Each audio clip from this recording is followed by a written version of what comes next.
The dojo floor was slick with blood. Not theirs. Not yet, as 12-year-old twins, Malik and Jamal Carter, stood back to back, surrounded by sneering black belts who thought this was just another easy victory. The bullies didn't see the scars hidden under their tattered jais, the fire in their eyes forged by back alley fights, and nights spent listening to their father's drunken rage. "You don't belong here," the lead black belt sneered, cracking his knuckles. Malik spat blood on the mat and smiled. "You're right."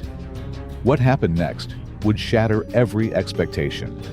Something will happen in this story that you would have never imagined. From which country are you enjoying this story? Let us know in the comments, and subscribe now, because this isn't just a fight. This is the night the legend of the Devil Twins begins. And trust us, you're not ready for what comes next. The dojo smelled of sweat, leather, and something metallic, blood. 12-year-old twins Malik and Jamal Carter stood frozen, their matching black GIs stained with dirt and the faintest smear of crimson. Across from them, 3 black belts, older, bigger, smirking, circled like wolves. "You don't belong here," sneered Derek, the ringleader, cracking his knuckles. "This is a real dojo, not some daycare for charity cases." Malik's fists clenched. Jamal's breath turned sharp. They had heard it all before. But what these bullies didn't know, the twins had been fighting their whole lives. And this time, they wouldn't back down. 5 years earlier, in a cramped apartment, the sound of slamming doors, shattered glass, and a man's drunken roar filled the air. "You weak little runts!" Their father's voice boomed before another crash. Malik and Jamal, just 7 years old, huddled in a closet, holding each other tight. "We gotta be strong," Malik whispered, tears cutting through the dust on his face. "For Mom." Their mother, Lisa Carter, worked 3 jobs just to keep the lights on. She never complained. But the twins saw the bruises under her sleeves, the ones she lied about. That night, they made a promise. No one would ever make them, or their mother, feel powerless again. Present day. Master Tanaka's dojo was supposed to be their sanctuary. A place where discipline replaced fear, where strength wasn't about hurting others, but protecting them. But from day one, the black belts made sure the twins knew their place. They were tripped during katas. Whispers of ghetto kids followed them when they walked by. Sparring matches were sabotaged. And worst of all, Master Tanaka saw it all and did nothing. "Endure," he'd say. "True warriors rise above." But how long could they endure before they snapped? It happened after class. Derek and his crew cornered Jamal in the locker room. "You think you're tough?" Derek shoved him into the lockers. "Let's see how tough you are when you're crying for your mama." Something inside Malik shattered. He didn't remember moving, just the crunch of his fist meeting Derek's nose. The room exploded. Flying limbs. Grunts of pain. The shock on Derek's face when Jamal flipped him onto the mat with a move no one had taught them. Because the twins hadn't just been training here. They had been fighting in back alleys, parking lots, anywhere they could, just to survive. And now, the dojo was about to find out the truth. Silence. The black belts were on the ground, groaning. Master Tanaka stood in the doorway, his eyes wide. "Where did you learn to fight like that?" Malik and Jamal exchanged a glance. The answer would change everything. But before they could speak, Derek lunged again. And this time, there would be no holding back. The air in the dojo was thick with tension as Derek lunged at Malik, his face twisted in rage. Malik sidestepped at the last second, letting Derek's momentum carry him forward. Jamal was already moving, his body a blur as he swept Derek's legs out from under him. The older boy hit the mat hard, the wind knocked out of him. But Derek wasn't alone. His friends, Marcus and Tyler, recovered quickly, their faces darkening with anger. They spread out, trying to flank the twins. Malik and Jamal stood back to back, their breathing steady. They had been here before, outnumbered, underestimated. The twins didn't speak. They didn't need to. Years of surviving together had taught them to move as one. Marcus struck first, a quick jab aimed at Malik's ribs. Malik blocked, countering with a sharp elbow to Marcus's shoulder. At the same time, Jamal ducked under Tyler's wild swing and drove his fist into Tyler's stomach. The older boy doubled over, gasping. The other students in the dojo had frozen, watching the fight unfold. No one stepped in. No one tried to stop it. Even Master Tanaka remained silent, his expression unreadable. Derek scrambled to his feet, his nose bleeding. "You're dead," he spat, wiping his face. "Both of you." Malik didn't flinch. "You talk too much." Derek charged again, this time with a furious scream. Malik and Jamal moved in perfect sync. Malik caught Derek's wrist, twisting it sharply, while Jamal delivered a swift kick to the back of Derek's knee. Derek crumpled, his face slamming into the mat. Marcus and Tyler hesitated, their confidence wavering. The twins didn't give them time to think. Malik feinted left, drawing Marcus's attention, while Jamal swept Tyler's legs out from under him. Marcus turned just in time to see Jamal's fist coming, but it stopped just short of his face. The dojo was silent. Master Tanaka finally stepped forward. "Enough." The twins lowered their hands, but their eyes never left their opponents. Derek groaned on the floor, his pride wounded more than his body. Tanaka studied Malik and Jamal, his gaze intense. "You two, come with me." The twins exchanged a glance but followed without a word. The other students parted as they walked, their expressions a mix of awe and fear. Tanaka led them to a small room at the back of the dojo. The walls were lined with old trophies and faded photographs. He closed the door behind them and turned to face the twins. "Who taught you to fight like that?" Malik hesitated. "No one." Tanaka raised an eyebrow. "That wasn't dojo training. That was street fighting." Jamal's jaw tightened. "We learned how to survive." Tanaka sighed, rubbing his temples. "You have talent. Real talent. But this isn't the way." Malik crossed his arms. "You saw what they were doing to us. You never stopped them." "I was testing you," Tanaka said, "to see if you had the discipline to walk the true path." Jamal scoffed. "Some test." Tanaka's expression softened slightly. "The world isn't fair. But a true warrior doesn't fight out of anger. He fights with purpose." The twins were silent. Tanaka leaned forward. "If you're willing to learn, I can teach you how to harness that fire inside you. But you have to let go of the street. This dojo can be your home, but only if you respect its ways." Malik looked at Jamal. For the first time, they saw something in Tanaka's eyes. Not pity, not anger, but respect. Jamal nodded slowly. "We'll try." Tanaka smiled. "Good. Then we begin tomorrow. But first," he glanced toward the door. "You have one more fight to finish." The twins frowned. Tanaka's smile turned grim. "Derek won't let this go. And if you're going to be part of this dojo, you'll have to prove yourselves. Not just to me, but to everyone." Malik clenched his fists. "What do we have to do?" Tanaka's voice was low. "Win the tournament." The word hung in the air between them. Tournament. Jamal's eyes narrowed. "What tournament?" Tanaka walked to a cabinet and pulled out a flyer, handing it to Malik. The paper showed two fighters locked in combat, bold letters across the top. Regional Youth Karate Championship. Every year, the best students from dojos across the city compete, Tanaka explained. The winner earns respect. And a scholarship. Malik's grip tightened on the flyer. A scholarship meant money. Money meant his mom wouldn't have to work 3 jobs anymore. But Jamal was skeptical. "You want us to compete after what just happened?" Tanaka nodded. "Derek has won the last 2 years. His father sponsors the event. If you beat him there, in front of everyone, no one will doubt you again." Malik looked at Jamal. They didn't need words. The decision was already made. "We're in," Malik said. Tanaka smiled. "Then training starts now."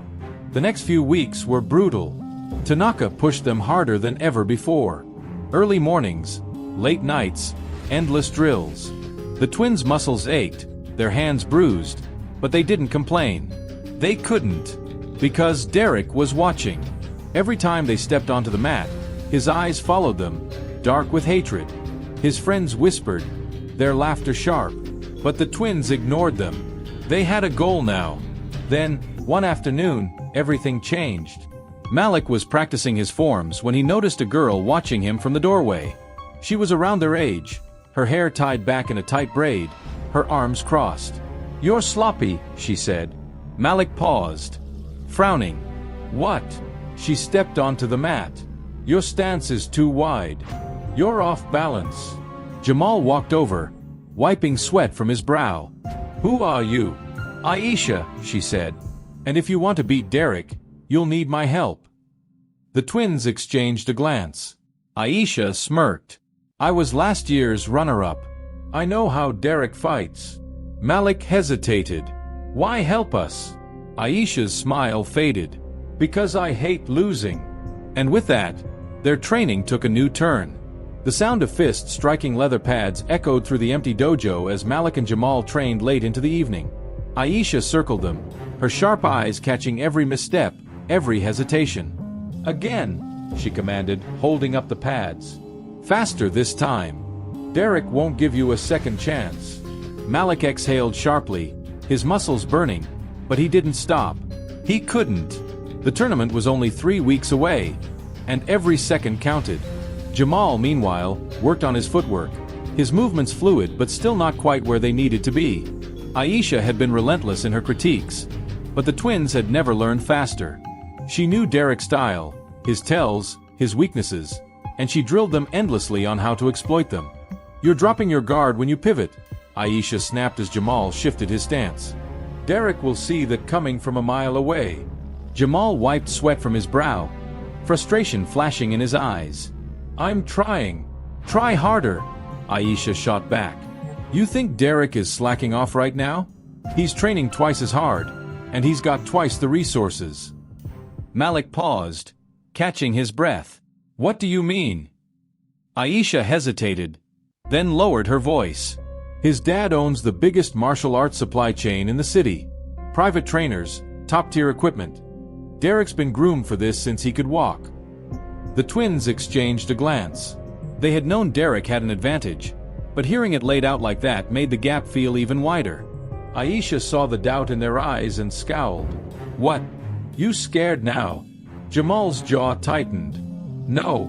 "Good," Aisha said. "Because talent beats money any day. And you too.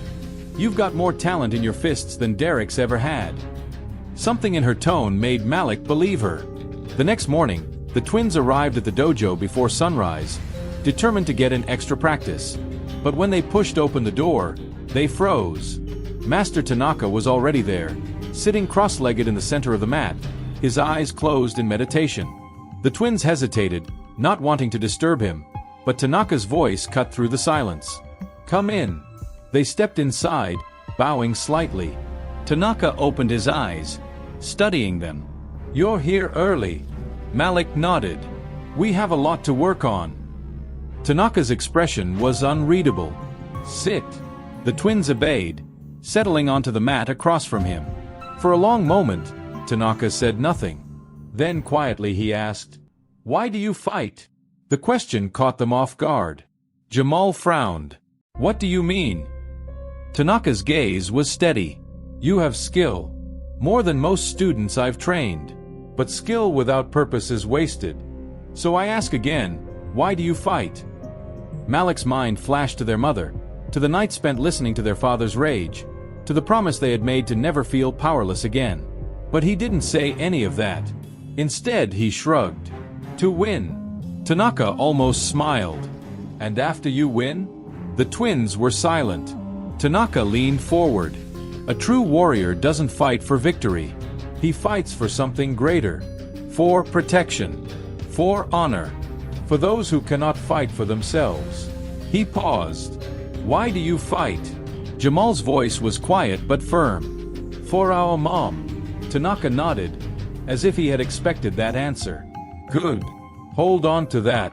When the tournament comes, and the pressure is at its worst, that will be your anchor." He stood, motioning for them to do the same. "Now, let's see if you can apply that purpose to your technique." The days blurred together as the tournament drew closer. The twins trained until their bodies screamed in protest, until their hands were raw and their legs trembled. Aisha pushed them harder than ever, and Tanaka drilled them on the mental discipline they would need to survive the competition. But it wasn't just physical training. One evening, as they rested between drills, Aisha tossed them a worn notebook. "What's this?" Malik asked, flipping it open. "Derek's match history," Aisha said. "Every fight he's had in the last 2 years. Study it. Know it better than he does." Jamal scanned the pages, eyebrows rising. "You kept notes on all his fights?" Aisha's expression darkened. "I told you. I hate losing." The twins pored over the notebook that night, memorizing patterns, weaknesses, habits. Derek favored a right-handed strike when pressured. He hesitated when feinted to the left. He grew reckless when ahead, arrogant when cornered. By the time they fell asleep, they knew Derek's fighting style better than their own. The week before the tournament, the dojo held a mock competition to prepare its students. The twins were paired against Derek and his friends. The air was thick with tension as Malik stepped onto the mat, facing Derek for the first time since their fight. Derek's smirk was back, but there was something darker in his eyes now. "Ready to lose again?" Derek taunted. Malik didn't respond. He just got into stance. The match began. Derek struck first, a quick jab testing Malik's guard. Malik blocked, countering with a sharp kick that forced Derek back. The older boy's smirk faltered. He hadn't expected Malik to be this fast. The fight escalated, blow for blow, neither giving ground. But Malik had studied Derek's patterns. He saw the tells Aisha had warned him about: the slight drop of the shoulder before a right strike, the hesitation when feinted left. And then, in a flash, Malik saw his opening. He feinted left. Derek bit. Malik pivoted, driving his elbow into Derek's ribs. Derek stumbled, off balance, and Malik swept his legs out from under him. Derek hit the mat hard. The dojo fell silent. For a heartbeat, no one moved. Then, slowly, Derek pushed himself up, his face twisted in fury. "This isn't over," he spat. Malik just bowed. As he walked back to Jamal, he caught Master Tanaka's eye. The old man gave the slightest nod. They were ready. The pre-dawn light filtered through the thin curtains of the twins' bedroom, painting stripes of pale gold across Malik's clenched fists. He'd been awake for hours, listening to the familiar sounds of their neighborhood stirring to life. The rumble of the first bus, the shouted greetings of early shift workers, the distant wail of a siren that never seemed to stop these days. Beside him, Jamal's breathing remained steady, but Malik knew his brother wasn't sleeping either. They'd shared this unspoken vigil before every important day of their lives. The alarm clock's harsh beep shattered the silence. Jamal reached over to silence it with a practiced slap, his fingers lingering on the plastic casing. It was the same cheap clock they'd had since elementary school, its numbers flickering unpredictably, its alarm growing progressively weaker each year. Their mother had promised to replace it when she got her tax return, but that money had gone toward new sparring gloves instead. "You eat yet?" Jamal asked, sitting up and stretching until his shoulders popped. Malik shook his head, tossing his brother a protein bar from the nightstand drawer. "Last one. We'll split it." They dressed in silence, the ritual of tying their GIs with precise, identical knots more comforting than any words could be. The fabric was worn soft at the elbows and knees, the black dye slightly faded from countless washes. Lisa Carter had stitched their names into the collars herself after they'd earned their first stripes, her careful needlework surviving years of punishment. The apartment was quiet when they stepped into the hallway, their mother already gone for her morning shift at the hospital. But she'd left her mark, a note taped to the refrigerator with their tournament schedule circled in red marker, and 2 peanut butter sandwiches wrapped in foil beside it. Jamal pocketed them while Malik studied the note's familiar handwriting. Asterisk, make them see what I see. Asterisk. The walk to the bus stop was colder than they'd anticipated, their breath fogging in the air as they waited. Malik flexed his fingers inside his pockets, feeling the rough texture of his knuckles, the scars from countless hours of training on concrete, the permanent calluses that no amount of lotion could soften. Across the street, Mr. Henderson waved from his usual spot outside the bodega, his missing front tooth making his grin unmistakable even in the dim light. "Twins fight today, eh?" he called, shuffling over with 2 paper cups of hot chocolate steaming in his hands. "For luck. My grandsons say you gonna be on TV."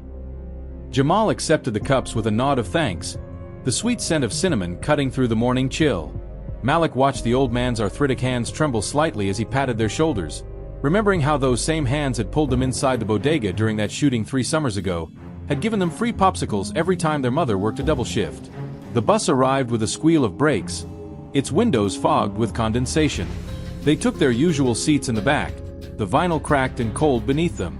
As the city rolled by outside, Malik became acutely aware of every ache in his body. The pulled muscle in his left calf from yesterday's sparring session, the tender spot on his ribs where Aisha had landed a particularly vicious kick during drills. He catalogued each twinge like an old friend. These familiar pains that had accompanied every step of their journey. Jamal elbowed him sharply, nodding toward 2 kids across the aisle. Couldn't have been more than 10 years old, staring openly at their duffel bags with the dojo's insignia. One whispered something to the other, eyes wide. Malik felt something twist in his chest. He remembered being those kids, pressing his nose against the window of Master Tanaka's studio, watching the older students move like water through their forms. Remembered the first time he'd mustered the courage to walk in, how small he'd felt standing in that doorway. The arena loomed suddenly into view, its glass facade reflecting the rising sun like a beacon. The bus doors hissed open, releasing a wave of noise, vendors calling out, car horns blaring, the distant thump of bass from someone's stereo. The twins stood in unison, their shoulders squaring as they stepped into the chaos. Inside, the scale of the venue hit them like a physical force. The competition floor sprawled across what looked like an entire football field, surrounded by tiered seating that climbed toward the ceiling. Banners in a dozen colors hung from the rafters, each representing different dojos and martial arts styles. The air smelled of polished wood and sweat and something metallic, fear or excitement, maybe both. Registration took nearly an hour, a maze of paperwork and last-minute medical checks. A clipboard-wielding official scrutinized their birth certificates with unusual intensity before directing them toward the competitors' area, where dozens of fighters stretched and chatted in tight clusters. Malik felt eyes tracking them as they walked, heard the murmurs that followed in their wake. Asterisk. Those the Carter twins? Asterisk. Heard they took down Derek Walsh in practice. Street fighters, not real martial artists. Aisha found them near the equipment tables, her braids tied back so tightly they pulled at the skin around her temples. She carried 3 folders under one arm and a scowl that cleared a path through the crowd. "You're late," she snapped, thrusting a bottle of electrolyte drink into Jamal's hands. "Weigh-in started 20 minutes ago. Derek's already through, came in 2 pounds under, the cheating bastard." Malik took the folder she offered, flipping through pages of meticulously organized notes. Aisha had highlighted every potential opponent's weaknesses in yellow, their tendencies in blue. Derek's section took up 3 full pages. "His dad pulled strings," Aisha continued in a low voice, steering them toward a relatively quiet corner. "Look at the bracket." The official tournament sheet confirmed their suspicions. Derek's side of the draw was stacked with inexperienced fighters and known allies who'd likely throw their matches. The twins' path, meanwhile, included Marcus Reynolds, Derek's enforcer and last year's 3rd-place finisher, in the very first round. Jamal's jaw tightened as he studied the names. "They're trying to wear us out before we even get to him." Aisha nodded grimly. "Which is why we stick to the plan. Short fights. Minimum effort. Save everything for the semifinals." The announcement system crackled to life. Asterisk, all junior division competitors to staging area B for opening ceremonies. Asterisk. What followed was a blur of speeches and demonstrations, the twins standing at attention in their assigned block while local politicians and martial arts celebrities droned on about sportsmanship and tradition. Malik let his gaze wander across the crowd, picking out Derek's smug face in the front row, his father's imposing figure beside him in an expensive suit. The elder Walsh kept checking his watch, his lips moving like he was rehearsing something. When the ceremonies finally ended, the twins had exactly 17 minutes before Jamal's first match. They found an empty stretch of wall near the locker rooms and began their warm-up routine in perfect sync. The same sequence they'd performed together every morning since they were 7. Stretches first, then shadowboxing, then the breathing exercises Tanaka had drilled into them until they could do them in their sleep. Aisha timed them with stopwatch precision. "Jamal, you're up against Choi next. Watch his left leg. He favors it after 2 exchanges. Malik, you've got Petrovich first. She's got reach but no stamina. End it quick." The call came sooner than expected. Asterisk, Jamal Carter to mat 3. Jamal Carter to mat 3 immediately. Asterisk. The walk to the competition area felt endless. Spectators packed the stands, their voices merging into a constant hum. Malik spotted their mother at last, seated in the nosebleed section with Mr. Henderson beside her. Even from this distance, he could see her hands clenched in her lap, the way she leaned forward like she might spring to her feet at any moment. Jamal stepped onto the mat with the same quiet confidence he'd carried since childhood, bowing to his opponent before settling into his stance. Choi was taller, his GI crisp and new, his belt tied with the precision of someone who'd never had to retie it in a hurry. The referee's hand came down. Hajime.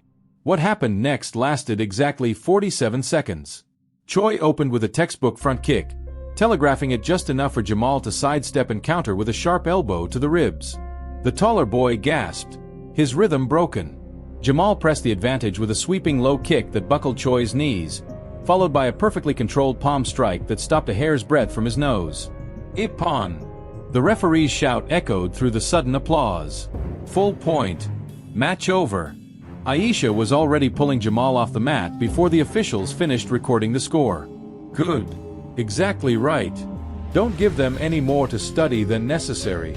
Malik's first match played out similarly, though Petrovic lasted nearly 2 minutes before succumbing to a joint lock that left her tapping the mat in frustration. As he walked back to the preparation area, he caught Derek watching from the VIP section, his expression unreadable. The rounds progressed with mechanical efficiency. Jamal dismantled his next 2 opponents with clinical precision, conserving energy while still dominating every exchange. Malik found himself pushed harder in the quarterfinals against a lanky Brazilian kid whose capoeira background made his movements unpredictable, but even that match ended inside the time limit. It wasn't until the semi-final announcements that the real test began. The loudspeaker crackled. Asterisk, semi-final matches. Mat 3, Jamal Carter vs. Marcus Reynolds. Mat 4, Malik Carter vs. Derek Walsh. Asterisk. A collective murmur rippled through the crowd. Jamal and Malik exchanged a glance. This was no accident. Splitting them across 2 mats meant they couldn't coach each other, couldn't even watch each other's fights. Aisha's fingers dug into Malik's arm. They're isolating you. Classic divide and conquer. Master Tanaka appeared suddenly beside them, his presence quieting the noise around them. He studied the bracket with calm detachment before speaking. This changes nothing. You've trained for this. You've lived this. His dark eyes moved from Malik to Jamal and back. Trust your instincts. The walk to their respective mats felt like marching towards separate battlefields. Malik could hear the crowd's reaction to Jamal's introduction, a mix of cheers and skeptical murmurs. Marcus Reynolds was a crowd favorite, his family occupying an entire section of bleachers with matching t-shirts. Then Malik stepped onto his own mat, and the world narrowed to the space between him and Derek. The older boy looked different under the bright lights, leaner than Malik remembered, his shoulders roped with new muscle.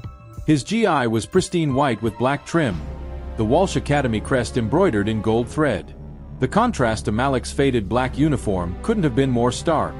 Derek smirked as they bowed, his voice barely audible over the crowd. Hope you saved some energy, street rat. This is where your luck runs out. Malik said nothing, settling into his stance as the referee raised his hand. The noise of the arena faded to a distant buzz, his entire world condensing to the space between breaths. The referee's hand came down. Hajime. Derek struck like a snake, his opening combination faster than anything they'd seen in practice. A jab crosshook series that drove Malik back toward the edge of the mat, followed by a spinning back kick that grazed Malik's ribs hard enough to leave a welt. The crowd roared. Malik regrouped quickly, slipping Derek's next punch and countering with a sharp elbow to the solar plexus. Derek grunted but didn't retreat, firing off another brutal combination that forced Malik into full defensive mode. For the first time all day, Malik felt genuinely challenged. Derek had clearly been training specifically for this moment. His counters were tailored to Malik's habits, his footwork cutting off Malik's preferred angles. When Malik feinted left, Derek didn't bite. When Malik tried his signature sweep, Derek anticipated and nearly took his head off with a knee strike. The first round ended with Derek ahead by a narrow margin. Malik returned to his corner breathing hard, his ribs protesting with every inhalation. Aisha shoved water into his hands and began whispering rapid-fire adjustments. He's studied you as much as you've studied him. Change the pattern. Use the third combination we drilled last week. He won't expect it. Across the arena, Malik could just make out Jamal's match. His brother and Marcus locked in a brutal clinch, both fighters straining against each other's weight. Then the referee called them back to center, and Malik had to focus on his own battle. Round 2 began with Derek pressing the advantage, his strikes coming faster now that he'd gauged Malik's timing. But Malik had adapted. He let Derek come to him, using subtle shifts in stance to create false openings. When Derek took the bait and overcommit on a roundhouse kick, Malik exploded forward with a combination Aisha had suggested. A low kick to disrupt balance, followed by an elbow feint that turned into a crushing body blow. Derek staggered, his breath coming in ragged gasps. Malik didn't let up, driving forward with a series of strikes that finally broke through Derek's defenses. The final move, a perfectly timed hip toss, sent Derek crashing to the mat with enough force to shake the platform. The referee's hand shot up. Ippon. Point to Carter. The crowd's reaction was deafening. Malik barely had time to register the scoreboard evening up before Derek was on him again, this time with something desperate in his eyes. The final round became a war of attrition, both fighters digging deep into reserves they didn't know they had. With 20 seconds left on the clock and the score tied, Malik saw his opening. Derek, frustrated by Malik's defense, attempted an ill-advised flying knee, the same move Aisha had warned about in her notes. Malik pivoted at the last possible second, using Derek's momentum against him in a throw that looked more like poetry than violence. Derek hit the mat hard. The referee began the count. 1, 2, 3. Derek rolled, somehow finding his feet at the last possible moment. The crowd erupted. The clock ticked down. 5, 4, 3. Malik feinted high, went low. His sweeping kick connected with Derek's supporting leg just as the buzzer sounded. The referee hesitated, consulting with the judges before raising his hand. Decision to Carter. Malik Carter advances to finals. The noise that followed was unlike anything Malik had ever heard. He barely registered leaving the mat, barely felt Aisha's hands guiding him to a bench. His entire being was focused on the other semi-final, where Jamal and Marcus were entering sudden death overtime. Then, a roar from the crowd. Malik looked up in time to see Jamal lock in a submission hold so tight, so technically perfect that Marcus had no choice but to tap out. The twins were both going to the finals. Against each other. The realization hit Malik like a physical blow. All their training, all their sacrifice. It came down to this. Brothers. Best friends. Opponents. Aisha's voice cut through his daze. Don't celebrate yet. She pointed to the tournament officials huddled around the head table. Derek's father gesturing angrily at the brackets. They're changing the rules again. Sure enough, within minutes, an announcement echoed through the arena. Asterisk, due to exceptional circumstances, the junior division finals will now be a special team match. Carter twins versus Derek Walsh and Marcus Reynolds. All competitors report to center mat in 15 minutes. Asterisk. The crowd's confusion mirrored Malik's own. Jamal appeared at his side, his face still flushed from victory. They can't do this, he breathed. Aisha was already flipping through the rulebook. They just did. Walsh Sr. invoked some obscure clause about preserving the spirit of competition. She looked up, her expression grim. They're making you fight two fresh opponents right after going through semifinals. It's sabotage. Malik met Jamal's eyes. In that moment, words were unnecessary. They'd been here before, outnumbered, outgunned, but never outmatched. Together, they turned toward the center mat where Derek and Marcus were already stretching, their smirks visible even from across the arena. Malik rolled his shoulders, feeling every bruise, every strained muscle. Let them come. Let them try. Side by side, the Carter twins stepped into the light. The fluorescent lights buzzed overhead as the twins stood at the edge of the center mat, their bodies still thrumming with the aftershocks of their semi-final matches. The crowd noise had taken on a different quality now. Less the polite applause of tournament spectators and more the hungry roar of fight fans sensing blood in the water. Aisha shoved water bottles into their hands, her fingers trembling slightly against the plastic. Listen carefully, she said, keeping her voice low beneath the arena noise. They're banking on you being exhausted. Make them think you are. Jamal wiped sweat from his brow, leaving a faint smear of blood from a split knuckle. "We're supposed to fake being tired?" "No," Aisha corrected sharply. "You are tired. Use it. Derek's expecting you to come out swinging. So don't." She grabbed Malik's wrist, her nails biting into his skin. First 2 minutes, pure defense. Let them burn themselves out. Master Tanaka appeared behind them like a shadow, his gnarled hand resting briefly on each twin's shoulder. "The storm reveals the tree's roots," he murmured before melting back into the crowd. The announcer's voice boomed through the speakers. "Asterisk, ladies and gentlemen, this unprecedented final match will consist of 3 5-minute rounds. In the blue corner, representing Walsh Academy, Derek Walsh and Marcus Reynolds." Asterisk. The crowd response was deafening as Derek and Marcus stepped onto the mat, their pristine GIs glowing under the lights. Derek raised both arms, basking in the adulation, while Marcus cracked his neck with exaggerated menace. Asterisk, and in the red corner, representing Tanaka Dojo, the Carter twins, Malik and Jamal. Asterisk. The cheers were noticeably quieter, though Malik picked out their mother's voice cutting through the noise like a knife. He didn't look toward the stands. Couldn't. Every ounce of focus narrowed to the mat, to the opponents, to Jamal's steady breathing beside him. The referee called them to center. Derek's smile didn't reach his eyes. "Hope you enjoyed your little winning streak," he muttered just loud enough for the twins to hear. Malik said nothing. Jamal's exhale was his only response. "Hajime." The match exploded into motion. True to form, Derek came out blazing, launching a flying knee aimed straight at Malik's face while Marcus tried to flank Jamal with a vicious elbow strike. The twins moved as one, Malik slipping left while Jamal pivoted right, their bodies remembering patterns drilled through countless hours of shared sparring. For the first 90 seconds, they did exactly as Aisha instructed. Pure defense. Blocking without countering. Dodging without engaging. Letting Derek and Marcus exhaust themselves in a flurry of aggressive techniques that found only air or well-guarded targets. The crowd grew restless. Derek's breathing became audible. Then, the shift. It started with Malik catching Derek's wrist mid-punch, holding it just a fraction too long. A silent signal. Jamal responded instantly, feigning a stumble that lured Marcus into overcommitting. The trap sprung. Malik twisted Derek's arm into a lock while Jamal swept Marcus's legs out from under him. 2 distinct thuds echoed as their opponents hit the mat nearly simultaneously. The referee's eyes widened. Waza Ari. 2 half points to the Carter team. Derek scrambled up, his face darkening. "Lucky shot," he spat, though his voice lacked its usual conviction. The second round began with more caution. Marcus and Derek had clearly planned to overwhelm the twins with brute force early. Now they were forced to adapt. They tried separating the twins, using the mat size to create one-on-one matchups. Bad idea.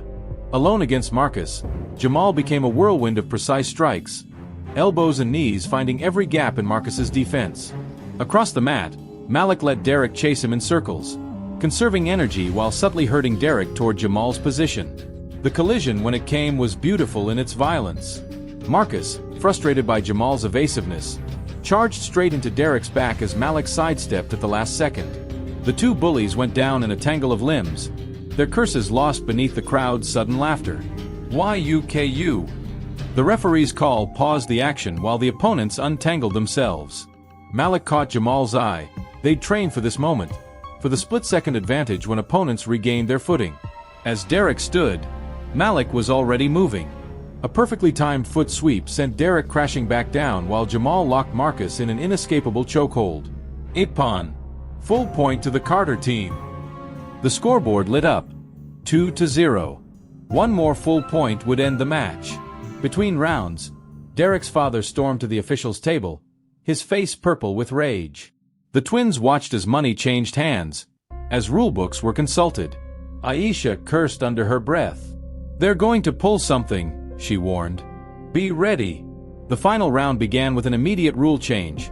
The referee announced grappling would no longer be scored, forcing the match to be decided purely on strikes. Derek smiled as the crowd booed. What followed was 5 minutes of pure brutality. With submissions off the table, the match devolved into a war of attrition. Derek and Marcus abandoned technique for raw power, their strikes coming harder and dirtier as the clock ticked down. The twins gave as good as they got. Malik's ribs ached from a particularly vicious knee strike, while Jamal's left eye was swelling shut from an elbow that had definitely been illegal. With 30 seconds remaining and the score still 2-0, Derek did something unexpected. He stepped back from Malik and bowed slightly. "Truce," he panted. "Let's end this with honor. One technique each. No defense." Malik hesitated. It reeked of a trap. But the crowd was chanting for it. The referee seemed inclined to allow it, and Jamal's subtle nod confirmed they could handle whatever came next. "Agreed," Malik said. Marcus went first against Jamal. The older boy lined up his signature spinning back kick, the move that had knocked out 3 opponents last year. Jamal stood motionless as it came, only shifting his weight at the last possible microsecond so the heel grazed rather than crushed. Then it was Derek's turn. He settled into a stance Malik didn't recognize, something between a punch and an open-handed strike. The air seemed to crackle as he charged. At the final instant, Malik saw Derek's fingers shift, saw the glint of something metallic between his knuckles. The hidden weapon never landed. Jamal moved like lightning, intercepting Derek's arm mid-strike and twisting it into an excruciating lock that had the older boy screaming. The referee blew his whistle frantically as Marcus tried to intervene, only to eat Malik's perfectly placed knee strike for his trouble. Chaos erupted. Derek's father vaulted the barrier. Security swarmed the mat. The crowd was on its feet, some chanting "cheaters," while others hurled drinks at the officials. Through it all, the twins stood back to back, ready for whatever came next. When the tournament director finally restored order, the decision was inevitable. Asterisk, by disqualification. Winners of the regional championship, Malik and Jamal Carter. Asterisk. The medal ceremony passed in a blur. Their mother's tears as she hugged them. Master Tanaka's rare smile. Aisha pumping both fists in the air like she'd won the lottery. But Malik would remember none of that as clearly as Derek's parting words, hissed through bruised lips as they passed in the tunnel afterward. "This isn't over." The victory party at Tanaka Dojo lasted until well past midnight. Students from neighboring studios came to pay their respects, old rivals clapped the twins on the back, and even the local news crew stopped by for interviews. Through it all, Malik found himself searching the crowd for Derek's familiar sneer, half expecting some last-minute ambush. It never came. By 1 a.m., only the inner circle remained. The twins, their mother, Master Tanaka, and Aisha sitting cross-legged around the dojo's worn wooden floor. The trophy stood between them, its polished surface reflecting the dim lighting. Lisa Carter traced a finger along the engraving. "I always knew," she said softly. "From the first time I saw you two pretend fighting with couch cushions for armor." Jamal snorted, wincing as the movement pulled at his bruised face. "We won those pillow forts." "Damn right you did." Their mother's smile faded as she studied their injuries.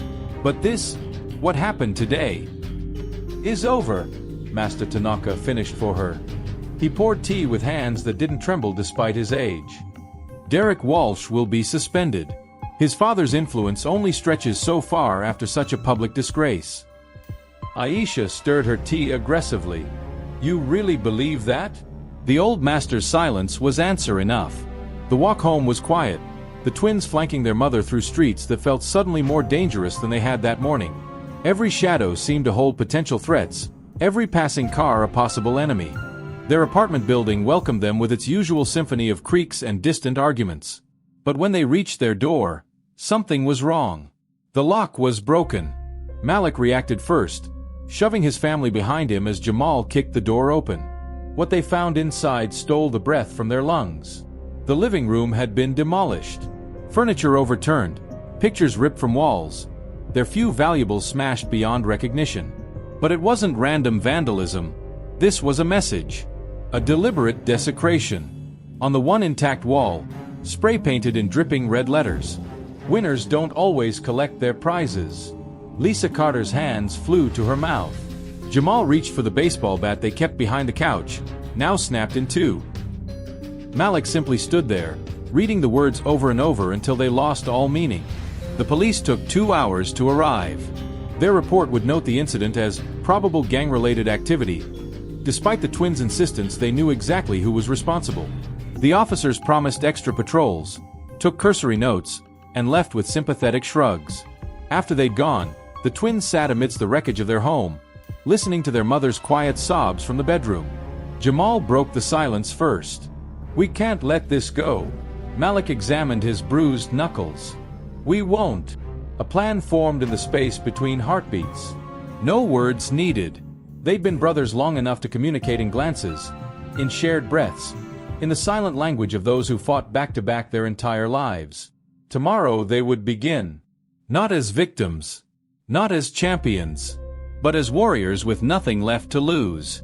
The morning after the break-in dawned gray and heavy, the kind of overcast that made the city feel like it was holding its breath. Malik stood at the shattered window, watching rain drizzle down the fire escape. Behind him, Jamal duct-taped a garbage bag over the broken pane, their mother having left for work with promises to call the landlord and a lingering look that said everything her words couldn't. "You sleep at all?" Jamal asked, peeling another strip of tape with his teeth. Malik flexed his still swollen knuckles. Enough. They'd taken shifts through the night, one sleeping while the other kept watch with the kitchen knife tucked under their thigh. Not that either had truly rested. Every creak of the building, every car horn from the street below had jerked them upright, hearts pounding. Aisha arrived just past 8, her usual braids hidden under a hoodie, a paper bag of donuts clutched in one hand and a baseball bat in the other. She took in the wreckage with a slow turn of her head, her expression hardening with each new detail. They didn't even try to make it look random, she noted, towing the remains of their DVD player with her sneaker. Jamal accepted a donut without enthusiasm. "Cops think it's gang-related." Aisha snorted. "Cops are lazy." This was personal. She pulled a folded newspaper from her back pocket and slapped it onto the table. The headline blared, "Local teens expose tournament corruption," beneath a photo of the twins standing victorious on the podium. Derek's scowling face blurred in the background.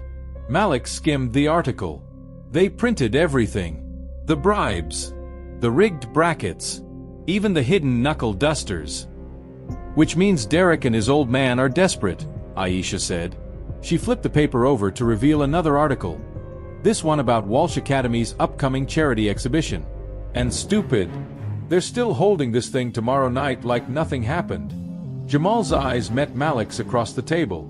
A silent understanding passed between them. Aisha caught it. "Oh no.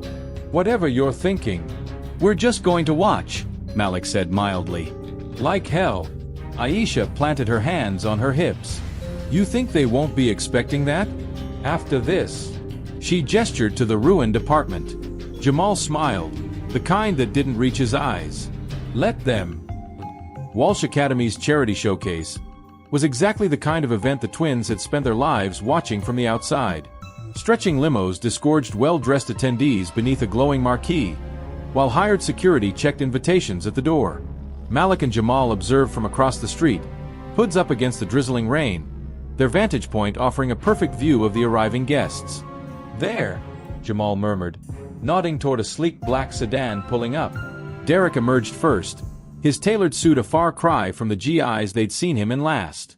Then his father, broader in person than in photos, his salt and pepper hair slicked back, one meaty hand resting on Derek's shoulder as they mounted the steps. Malik's fingers curled into fists inside his pockets. Security's tight. 4 at the door, 2 roaming the perimeter. Jamal's eyes tracked the patterns. Rotations every 12 minutes. Blind spot near the Westfire exit when the one guy goes for his smoke break. They'd done this before. Not breaking into places, but observing. Calculating. Survival in their neighborhood had always been about noticing patterns before they noticed you. Aisha appeared beside them like a ghost, making both twins start. She traded her usual athletic wear for dark jeans and a nondescript jacket, her hair tucked under a knit cap. "You're both insane," she hissed, thrusting 2 laminated cards at them. "Press passes from the school paper. My cousin owes me." Malik examined the badge. "We're from the Roosevelt High Gazette?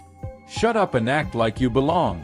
Aisha adjusted the camera around her neck, an actual professional-looking thing, not just for show. "We get in, we watch, we leave. No confrontations." The twins exchanged a glance. No promises. Getting past security was easier than expected. The guards barely glanced at their badges before waving them through into the gleaming lobby, where waiters circulated with trays of hors d'oeuvres Malik couldn't name. The air smelled like expensive cologne and floor polish. Aisha elbowed them toward the wall. "Don't gawk. Act like you've been here before." Easier said than done. The main dojo had been transformed into something resembling a TED Talk stage. Rows of chairs facing a raised platform where various martial arts demonstrations would presumably take place. Screens mounted on the walls played looping footage of Walsh Academy's greatest hits, tournament wins, celebrity training sessions, Derek's smug face popping up every 30 seconds. Jamal stiffened. 9 o'clock. Malik followed his gaze to where Derek's father held court with a group of suits near the stage, his booming laugh carrying across the room. Up close, the man was even more imposing, his neck thick as a tree trunk, his hands like slabs of meat. A retired fighter himself, if the rumors were true. Derek stood at his elbow, the picture of filial devotion until he spotted the twins. His expression flickered through shock, anger, then a forced calm that looked painful to maintain.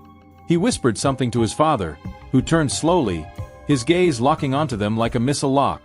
Aisha grabbed both twins' arms. "Smile and wave, then we move." They'd barely taken 2 steps when a meaty hand clapped onto Malik's shoulder, spinning him around. Derek's father loomed over them, his smile all teeth. "Well, if it isn't our local celebrities," he boomed, drawing stares from nearby guests.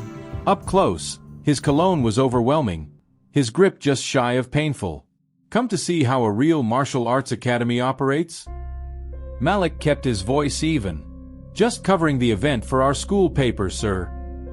Of course, of course." Walsh's eyes were the same pale blue as Derek's, just as cold. "Though between us?" He leaned in, his breath hot against Malik's ear. "You might want to reconsider your career paths.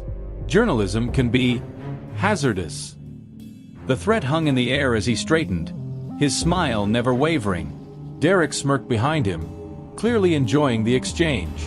Aisha stepped forward smoothly. "Mr. Walsh, would you mind commenting on the allegations of match fixing at last week's tournament? Our readers would love your perspective." Walsh's eye twitched. "No comment." He turned on his heel, dragging Derek with him toward the stage where a microphone waited. Jamal exhaled shakily. "We should go." Malik shook his head, his eyes on the stage. "Not yet." The showcase began with all the pomp the Walsh name could buy. A drone camera buzzed overhead as Derek's father took the mic, welcoming the distinguished guests to an evening celebrating martial arts excellence. His speech was polished, full of references to discipline and honor that would have been laughable if not for the undercurrent of menace beneath them. Then came the demonstrations, flashing kicks, choreographed sparring matches, all performed by Walsh Academy's star students. The crowd oohed and awed on cue, though Malik noted how many of the techniques were showy rather than practical, designed to impress rather than incapacitate. The finale featured Derek himself, performing an elaborate kata that ended with him shattering 3 stacked boards with a flying kick. The audience erupted in applause as he bowed dramatically, his eyes scanning the crowd until they found the twins. His smirk said everything. This is what real power looks like. As the lights came up for intermission, Aisha tugged at their sleeves. "Okay, we've seen enough. Let's." The scream cut through the chatter like a knife. Every head turned toward the back of the room, where a waiter stood frozen, his tray appended at his feet. On the floor before him, a middle-aged man convulsed, his face purpling, his hands clawing at his throat. "Someone call an ambulance." The crowd surged backward, creating a panicked circle around the stricken man. Malik recognized him vaguely, one of the suits who'd been chatting up Walsh earlier. Then Derek's father was there, barking orders, his face unreadable as he knelt beside the choking man. With practiced movements, he performed the Heimlich maneuver, dislodging a piece of shrimp that went skittering across the floor. The room erupted in relieved applause as the man gasped for air. Walsh helped him to his feet, the picture of the heroic savior. But Malik had seen it, the split-second flicker of something in Walsh's eyes before he'd stepped in. The way his hands had lingered just a beat too long on the man's shoulders afterward. And the look Derek had exchanged with one of the waitstaff, a quick, almost imperceptible nod. Jamal's whisper was barely audible. "That wasn't an accident." Aisha's grip on their arms tightened. "We're leaving. Now." They made it halfway to the exit before the lights cut out. Darkness swallowed the room, followed by shouts of alarm. Malik felt more than saw Jamal and Aisha press closer, their breathing suddenly loud in his ears. Somewhere in the blackness, glass shattered. A woman shrieked. Then, a hand closed around Malik's wrist like a vice. He reacted on instinct, twisting free with a move Tanaka had drilled into them 1,000 times. The grip tightened momentarily before releasing with a surprised grunt. Malik lashed out blindly, his fist connecting with something solid. A curse in a voice he recognized, Derek's. Then the light surged back on, revealing a scene of chaos. Overturned chairs, spilled drinks, guests clutching at each other in confusion. And 3 feet away, Derek clutching his nose, blood seeping between his fingers, his eyes burning with pure hatred. No one else seemed to notice the exchange in the general pandemonium. Walsh was already at the mic, calming the crowd with assurances about a minor electrical issue. His gaze found the twins, then Derek's bleeding face. Something unspoken passed between father and son before Walsh's smile returned, all charm and professionalism. Please everyone, take your seats. Our final demonstration is about to begin. Aisha didn't give them a choice, hauling both twins toward the exit with surprising strength. The cool night air hit Malik's face like a slap as they burst onto the sidewalk, the sounds of the continuing event fading behind them. They didn't speak until they'd put 2 blocks between them and the academy. Aisha rounded on them first. What the hell was that? Jamal wiped at his knuckles. There was blood there, Malik noticed. Not his own. He grabbed Malik first. That's not. Aisha cut herself off, dragging a hand over her face. You realize what just happened in there, right? That man didn't just choke. Someone made sure he choked. Malik's stomach turned. He'd been thinking the same thing. The timing. The way Walsh had hesitated just a second too long before helping. The look between Derek and the waiter. Aisha lowered her voice, though the street was deserted. That was Councilman Ruiz. He's been investigating Walsh's construction contracts for months. The pieces clicked together with awful clarity. The charity event. The carefully curated guest list. The very public accident that could have easily been fatal. Jamal voiced what they were all thinking. They tried to kill him. And we were supposed to see it, Malik added, the realization settling like ice in his veins. That was the message. Aisha's phone buzzed. She glanced at the screen, her face going pale. My cousin at the paper. Ruiz just collapsed again at the hospital. They're calling it a heart attack. The 3 of them stood there in the dim glow of a streetlight, the weight of the night pressing down.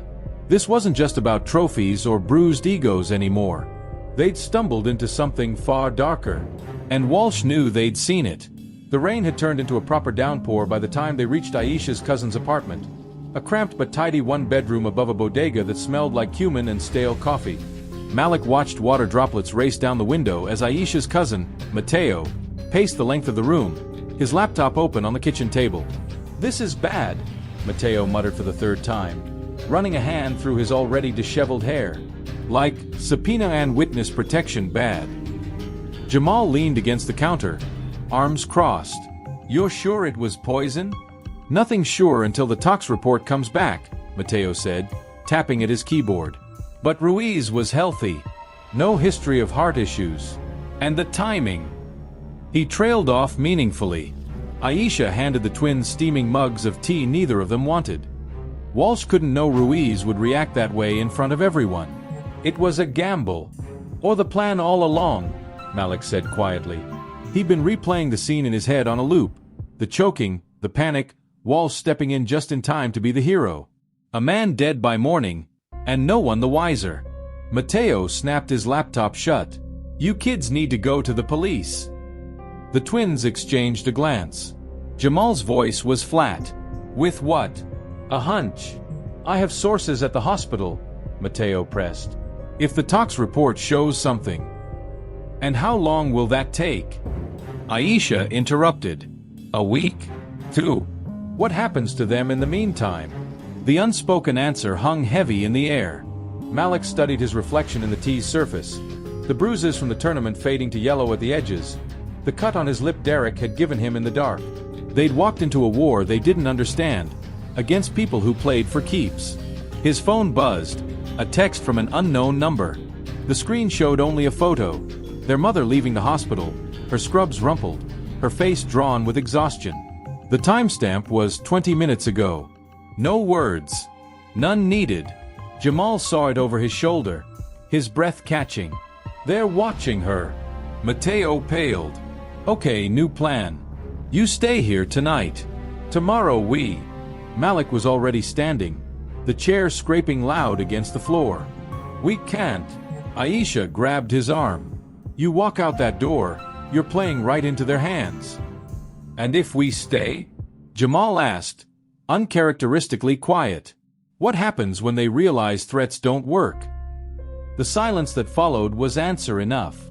The rain had eased to a drizzle by the time they reached their block, the twins moving in wary silence, every sense on high alert. Their building looked unchanged. No unfamiliar cars out front. No lights in windows that should be dark. The apartment was exactly as they'd left it. Broken lock and all.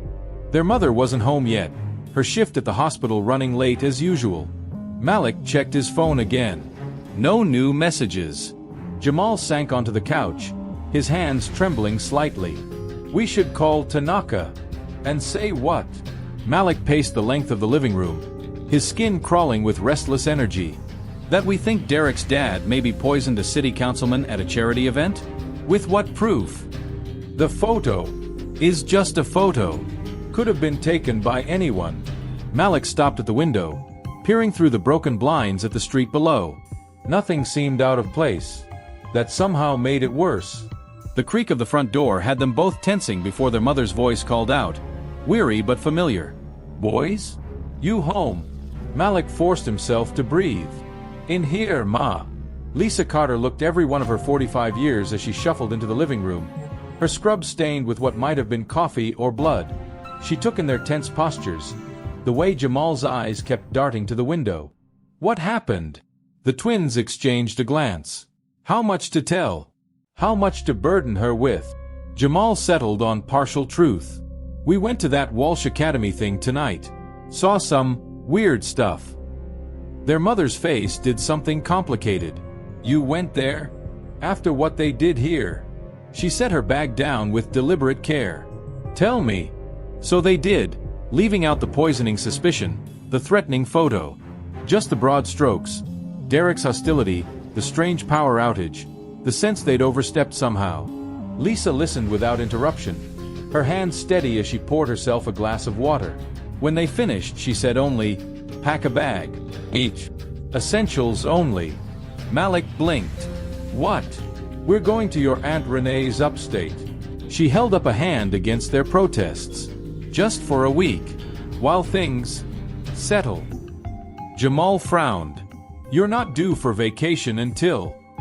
I called in favors. Her voice brooked no argument. We leave at dawn. Malik wanted to protest, to insist they could handle this. But the look in his mother's eyes, the fear she was trying so hard to mask, stole the words from his throat. As they moved to obey, Malik caught sight of his mother checking the deadbolt twice, then propping a chair under the knob. Small defenses against an enemy they couldn't name. Sleep, when it came, was thin and restless. Malik drifted in that gray space between waking and dreams, every sound from the street below jerking him alert. Sometime near 3 a.m., his phone buzzed again. Another unknown number. Another photo. This one showed Master Tanaka's dojo, the front window shattered, the neon sign dark. The message beneath read, "Running won't save them." Malik sat bolt upright, his blood running cold. They weren't just being watched. They were being hunted. The pre-dawn light had just begun to bleed through the curtains when Malik shook Jamal awake, pressing a finger to his lips before his brother could speak. He held up his phone, the photo of Tanaka's vandalized dojo glowing ominously in the dim light. Jamal's eyes widened, then hardened. Down the hall, their mother's soft snores continued uninterrupted. Malik motioned toward their half-packed duffel bags, then to the window where the fire escape offered silent egress. The message was clear. Asterisk, we go now. Without her. Asterisk. Jamal hesitated only a second before nodding. They moved like shadows, leaving a note on the kitchen table, taking only their training gear and the cash hidden in Malik's winter boots. The last thing Malik did before slipping out the window was press a kiss to his sleeping mother's forehead. breathing in the familiar scent of her coconut shampoo one last time. The streets were deserted at this hour, the air thick with a kind of damp cold that seeped into bones. They kept to back alleys and side streets, their hoods up, shoulders hunched against both the chill and prying eyes. Tanaka's dojo looked worse in person. The front window was indeed shattered, glass glittering like ice across the sidewalk. The door hung slightly ajar, one hinge broken. Malik's stomach twisted at the sight. This place had been their sanctuary for years. Now it looked like just another casualty of the city's endless decay. They entered cautiously, the crunch of glass underfoot impossibly loud. The interior was a war zone, training dummies disemboweled, mirrors smashed into spiderweb patterns, the framed photos of past students ripped from walls and trampled. The scent of urine and spray paint hung thick in the air. Not just vandalism, Jamal murmured, towing a shattered trophy. This was a message. A creak from the back office sent both twins into fighting stances. The door swung open to reveal Master Tanaka, alive but barely recognizable. One eye was swollen shut, his lips split clean through. He leaned heavily on a broken bow staff. His breathing labored. "You shouldn't have come." His voice was rougher than usual, each word an apparent effort. Malik rushed forward, slipping under Tanaka's arm to support his weight. "Who did this?" Tanaka waved him off, wincing as he lowered himself onto an overturned crate. Men in masks, 6, maybe 7, knew what they were doing. He touched his ribs gingerly. Not students, professionals. Jamal was already gathering first aid supplies from the wreckage. Walsh. Tanaka's silence was answer enough. They worked in grim silence, cleaning cuts, wrapping ribs, splinting what might have been a broken finger. Tanaka endured their ministrations with stoic silence, though his breathing hitched whenever Malik pressed too hard on the bruising along his ribs. "You should have stayed away," Tanaka said at last, accepting the ice pack Jamal offered. "This is beyond you now." Malik's hands clenched. "They threatened our mother. And you think running makes her safer?" Tanaka's good eye bore into them. "Walsh doesn't make empty threats. He wanted you to see this. To know he can reach anyone, anywhere." Jamal paced the length of the ruined dojo, his sneakers crunching on debris. "So what do we do? Turn ourselves in?" Tanaka surprised them with a dry chuckle that turned into a cough. "You misunderstand. I'm not telling you to surrender." He leaned forward, wincing. "I'm telling you to fight smarter." From beneath his GI, miraculously unruined amidst the destruction, Tanaka produced a folded photograph. The edges were worn soft with age, the colors faded to sepia tones. It showed a younger Tanaka standing beside a group of men in military fatigues, all grinning at the camera. One face stood out, a younger, leaner version of Walsh, his arms slung casually over Tanaka's shoulders. "You knew him." Malik couldn't hide his shock. Tanaka's expression darkened. "We were associates. Long ago." He turned the photo over, revealing an address scrawled in faded ink. "Before he became what he is now." Jamal took the photo, studying it closely. "What happened?" "A woman died." Tanaka's voice was flat. "An accident, they called it. I knew better." He met their eyes. "I left that life after that." Walsh embraced it. The pieces clicked together with awful clarity. Malik's voice was barely above a whisper. "Councilman Ruiz wasn't his first." Tanaka didn't nod, didn't need to. The truth hung heavy in the air between them. A sudden banging at the front door sent all three of them into defensive postures. Malik grabbed a broken chair leg, Jamal a length of pipe from the wreckage. The door swung open to reveal Aisha, her face ashen, her usual braids hidden beneath a baseball cap. She took in the destruction with wide eyes before zeroing in on Tanaka's injuries. "Oh God!" Tanaka waved off her concern. "What's happened?" Aisha swallowed hard. "Ruiz is dead. Officially a heart attack, but..." She trailed off meaningfully. "And my cousin? He was asking too many questions at the hospital. They took him in for questioning." Her voice broke. "He hasn't come back." The silence that followed was suffocating. Malik's mind raced, their mother on her way upstate, unaware they'd abandoned her plan. Tanaka beaten but alive. Aisha's cousin missing. And Walsh, always Walsh, at the center of it all. Tanaka struggled to his feet, gripping his makeshift staff like a lifeline. "You three should leave the city. Tonight." "And go where?" Jamal demanded. "If Walsh has this much reach." "Not Walsh's city." Tanaka limped to a section of shattered drywall, prying loose a hidden safe they'd never known existed. From it, he withdrew a thick envelope, cash from the looks of it, and a set of car keys. "My brother owns a fishing cabin in the Poconos. Isolated. Safe." Aisha shook her head. "We can't just run. Not after what they've done." "You're not running." Tanaka pressed the items into Malik's hands. "You're regrouping. Gathering evidence. Planning." His grip was surprisingly strong despite his injuries. "This is war now. You don't fight wars unarmed." Malik stared down at the keys in his palm, the weight of the moment settling over him. Somewhere out there, Walsh thought he'd won, thought his show of force had cowed them into submission. The thought sent a slow, cold fury spreading through Malik's veins. Jamal must have seen it in his face. He clapped a hand on Malik's shoulder, his grip firm. "We'll need weapons." Tanaka smiled then, the expression transforming his battered face. "Not weapons," he corrected. "Knowledge." He nodded toward the back office, miraculously less damaged than the main dojo. "Help me up. What I have to show you. It's time you knew the truth about what Walsh really fears." The back office smelled of old paper and spilled ink, the scent growing stronger as Tanaka knelt painfully before a filing cabinet that had somehow survived the ransacking. From the bottom drawer, he withdrew a battered metal lockbox, its surface dull with age. "20 years I've kept this hidden," Tanaka murmured, working the combination with trembling fingers. "Even from my best students." The lock clicked open. Inside lay a stack of yellow documents, a handful of photographs, and, most surprisingly, a worn leather notebook filled with dense, handwritten entries. Tanaka handled the items with reverence, as though they might disintegrate at his touch. Aisha leaned in, her curiosity overcoming her usual wariness. "What is all this?" "Proof," Tanaka said simply. He spread the photos across the desk, grainy surveillance shots of Walsh meeting with known crime figures, shipping manifests with certain items circled in red, autopsy reports for people Malik didn't recognize. Jamal picked up one photo, a younger Walsh standing beside a shipping container, his arm around a man Malik vaguely recognized from news reports about human trafficking rings. "This is bigger than one corrupt councilman," Tanaka finished.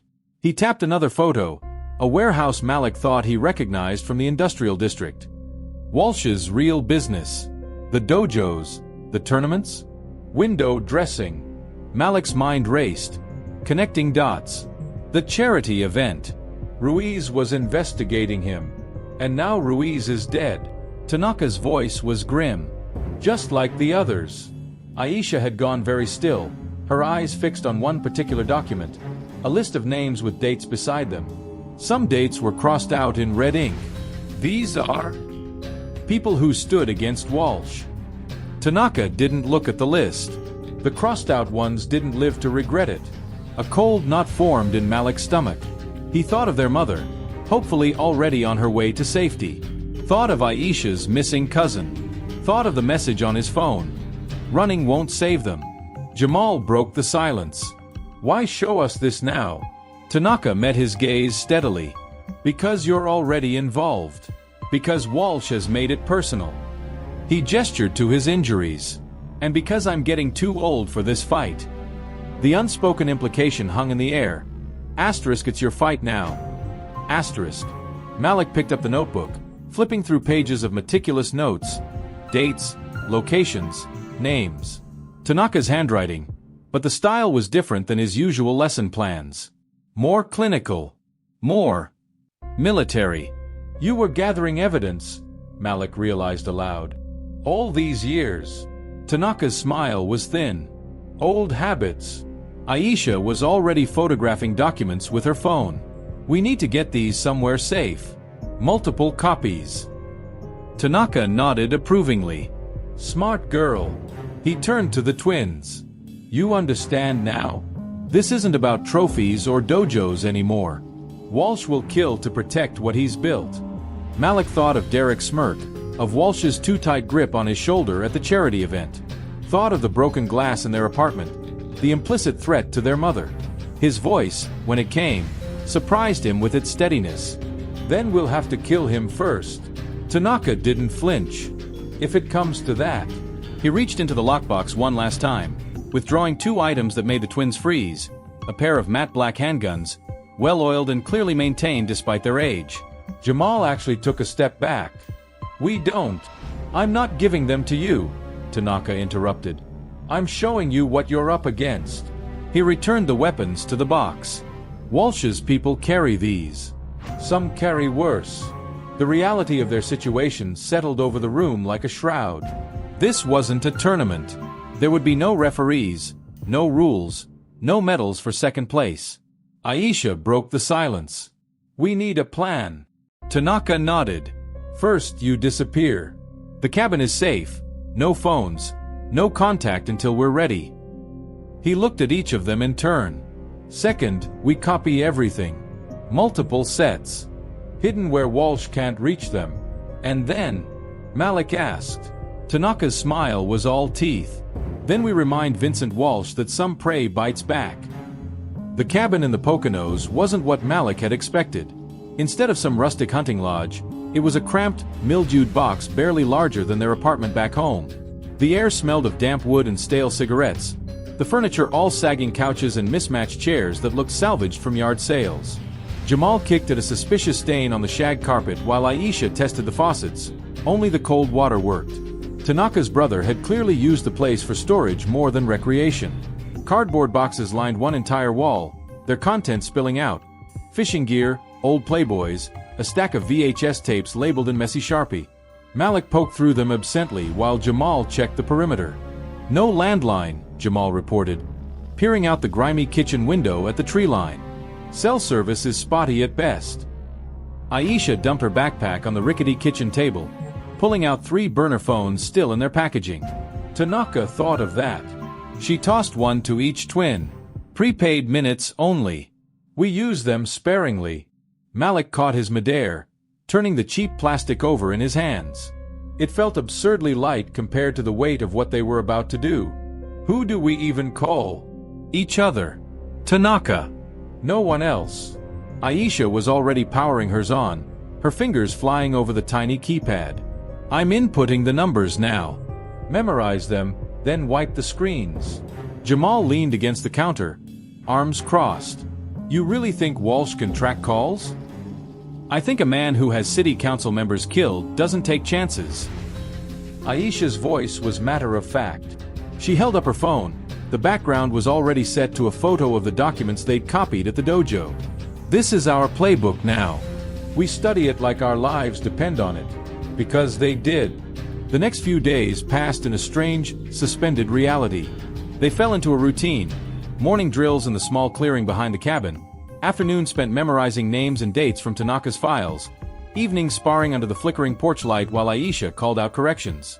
On the 4th night, as Malik practiced knife disarms with Jamal, using sticks until they could get proper training blades, Aisha emerged from the cabin with her laptop balanced on one arm. "Got something."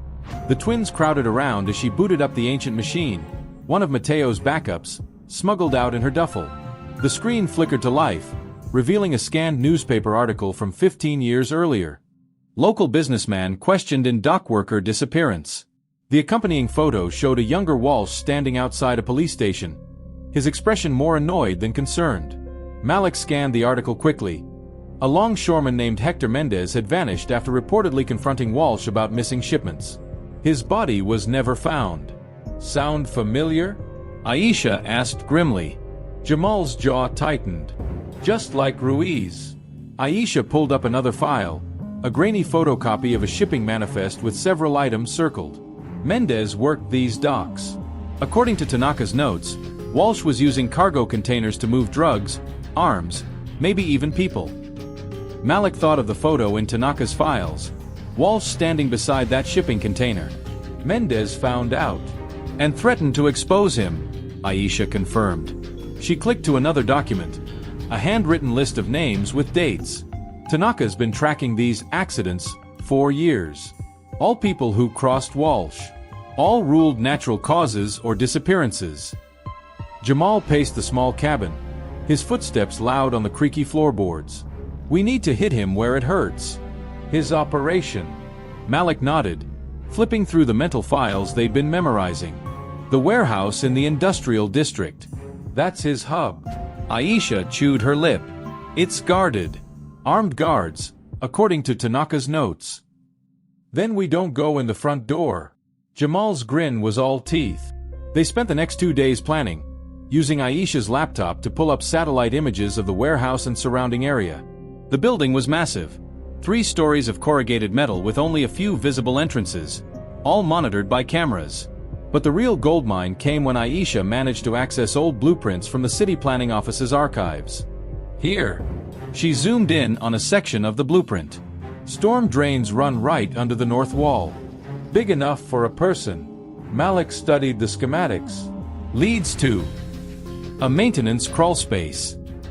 Aisha traced the path with her finger, which opens into the lower storage area, least guarded part of the building, according to Tanaka's notes. Jamal whistled low. "That's our in." The plan took shape with agonizing slowness. They'd approach under cover of darkness, using the storm drains to access the warehouse unseen. Once inside, they'd plant cameras, tiny motion-activated things Aisha had brought, in key locations to monitor Walsh's operations. With proof of illegal activity, they could go to the authorities, assuming they lived that long. On the 6th night, as they packed their meager supplies into backpacks, Malik caught Jamal staring at the photo of their mother they'd smuggled out in his wallet. "You think she's safe?" Jamal asked quietly. Malik didn't have an answer. Their aunt's place was remote, but Walsh had resources. And their mother wasn't the type to hide forever. "She's tougher than both of us combined." Jamal snorted but tucked the photo away carefully. Aisha emerged from the bedroom, dressed all in black, dark jeans, sweater, even her usual braids tucked under a knit cap. She looked at the twins expectantly. "Ready?"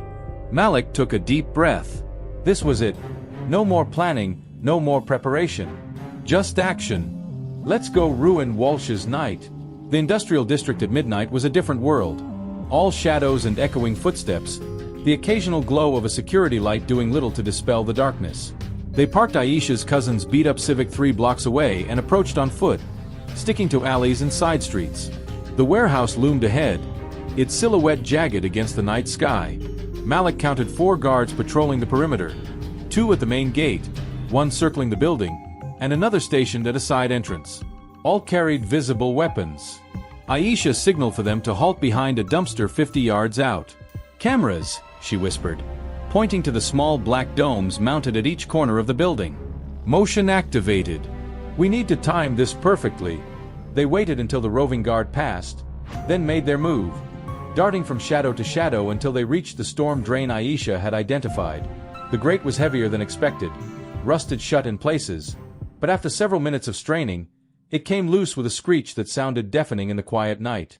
Malik froze, waiting for shouts or running footsteps. When none came, he lowered himself into the darkness first, the metal ladder cold under his palms.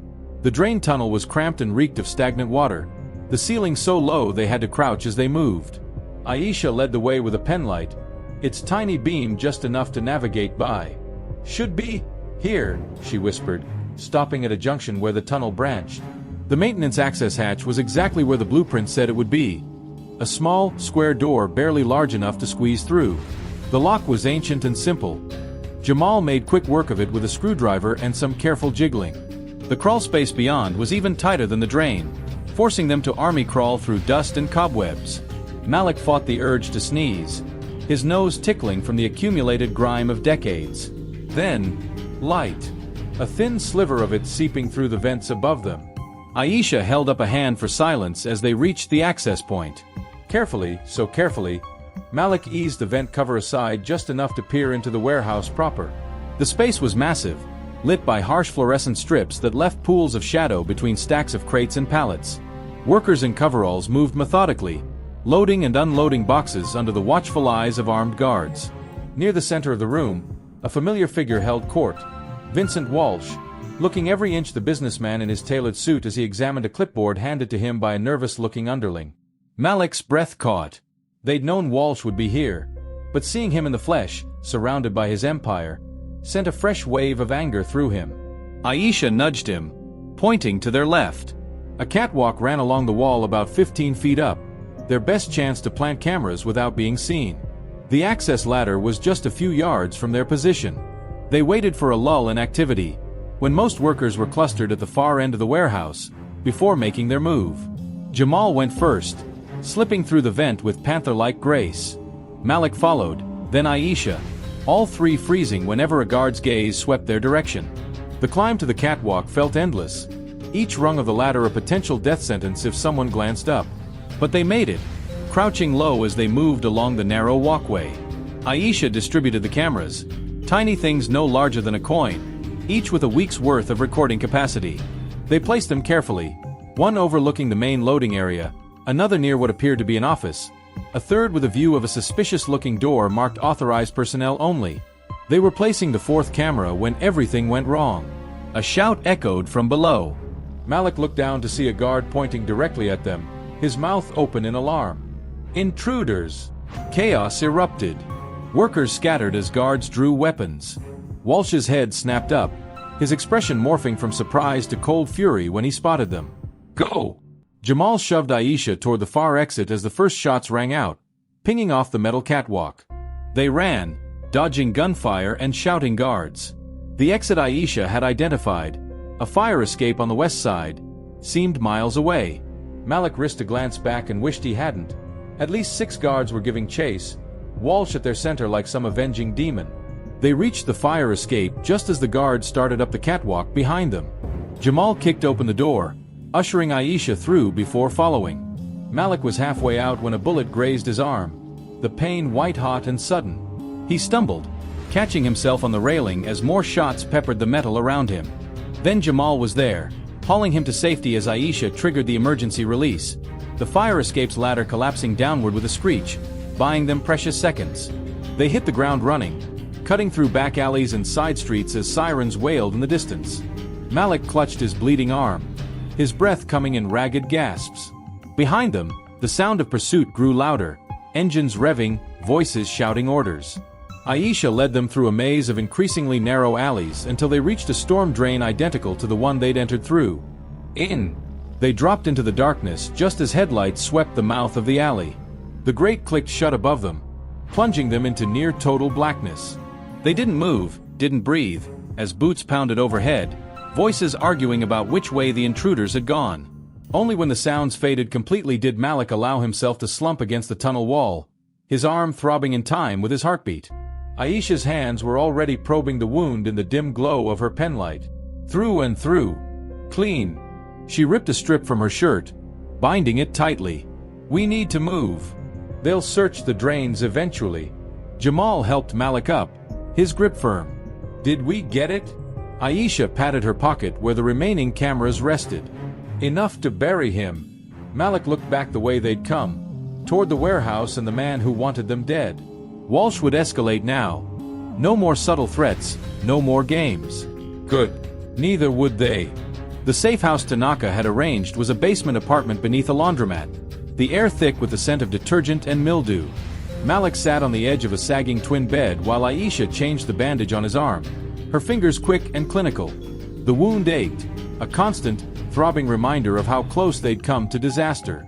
Across the room, Jamal hunched over Aisha's laptop, reviewing the footage from the warehouse cameras. The tiny screen cast eerie blue light across his face, highlighting the tension in his jaw. Got it, he murmured, freezing the frame. Malik leaned in, wincing as the movement pulled at his stitches. The image was grainy but unmistakable. Walsh standing over an open crate, holding up a brick of white powder while 2 men in suits nodded approvingly. Enough heroin to stock every pharmacy in the city, Aisha said quietly. She clicked to the next clip, Walsh handing a thick envelope to a uniformed police captain. Then another, workers loading crates marked machine parts onto trucks. The contents clearly firearms when one crate was jostled open. Jamal exhaled sharply. This is bigger than we thought. Malik studied the timestamps. This is all from the last 48 hours. He's moving product tonight. Aisha was already typing furiously. I'm backing everything up to 3 different cloud services. Encrypted. She paused, chewing her lip. We need to get this to someone who can actually do something with it. Like who? Jamal asked.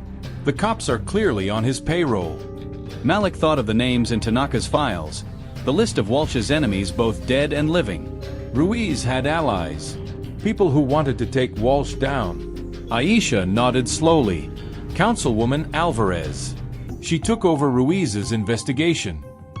She pulled up a news article, a stern-looking woman in her 50s giving a press conference about government corruption. If we can get this to her. Jamal closed the laptop with a snap. Then we do it. Tonight. Malik caught his arm. Walsh will be watching her. We walk in there, we're walking into a trap. Then we don't walk in. Aisha's eyes gleamed in the dim light. We make her come to us. The plan was simple in theory. Leak just enough footage to lure Alvarez into meeting, then hand over everything they had. Execution, however, proved trickier. Aisha used a VPN and a series of proxies to send a single image to Alvarez's private email. The shot of Walsh with the drugs, timestamped clearly. The message was simple. *midnight.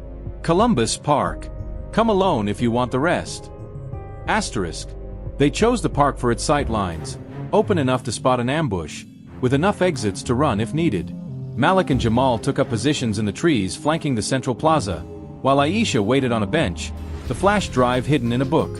Alvarez arrived 10 minutes early, her sharp eyes scanning the shadows as she sat beside Aisha. Even from his vantage point, Malik could see the tension in her shoulders, the way her hand kept drifting toward her purse. "You're the ones who sent the email," Alvarez said without preamble. Aisha nodded, keeping her voice low. "We have proof Walsh had Ruiz killed. Proof of his drug and arms operations. Everything." Alvarez's gaze sharpened. "Give it to me." "Not here." Aisha slid the book toward her. "Everything's on this. Passwords and decryption keys are on a slip inside. Wait until you're somewhere secure to look at it." Alvarez took the book, tucking it into her briefcase with practiced ease. "Why come to me? Why not go public?" "Because Walsh owns half the media," Aisha said simply. "And we'd be dead before the story aired." A flicker of movement at the park's edge caught Malik's attention. A dark sedan creeping slowly along the perimeter. His pulse spiked. "Jamal," he hissed into his burner phone. 3 o'clock. Jamal's voice was tight. "I see them." Alvarez must have sensed the shift. Her hand closed around Aisha's wrist. "You're being watched." Aisha didn't flinch. "We know." The sedan stopped near the playground, its engine idling. 2 figures emerged, Derek and one of his enforcers, both scanning the park with predatory focus. Alvarez stood abruptly, her voice carrying just enough to be heard. "Thank you for your time, Miss Williams. The committee will review your proposal." Aisha played along, nodding professionally.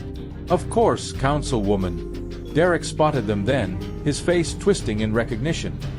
He said something to his companion, both men starting toward them at a brisk walk. Malik was already moving, circling around to flank as Jamal emerged from the opposite tree lean. They converged on Derek just as he reached Alvarez, his hand going to his waistband. "Councilwoman," Derek said, his smile all teeth.